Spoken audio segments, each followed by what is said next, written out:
Bisan pa man nagpagawas og final decision ang Korte Suprema kalabot sa same-sex marriage, wala kinahimong babag sa usa ka pari sa Cagayan de Oro City. Ani ang report ni Cyril Chavez. December 10, 2019, adlaw kung asa migawas ang final decision sa Supreme Court nga nagabawas sa same-sex marriage.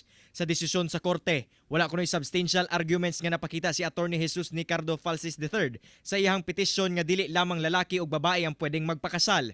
Apan bisan pa man niini, dinhi sa Cagayan de Oro City, baguhay lamang nakasal ang usa ka LGBT couple nga gi-officiate ni Father Joe Lagumbay sa Catholic Universalist Church. Wala na miatubang si Father Joe sa kamera. Apan sa pakighinabi sa One Mindanao kaniya, pinaagi sa online chat gibutyag niini nga wala niya panumbalinga ang kontrobersiya tungod sa pagtuon niya nga adunay katungod ang bisan kinsa nga makapadayag sa ilahang gugma. Kinahanglan og blessing ang atong mga LGBT couples. It's because kung katungod nato nga mga straight nga kaslon og hatagan og blessing sa Dios, ang Dios mupugong baday og hatag sa iyang blessing ngadto sa mga LGBT. Sumala pa ni Father Joe nga iyang ipadayon ang pagpakasal sa mga LGBT couples bisan mayorya sa katawhan supak niini. Ako si Cyril Chavez para sa One Mindanao.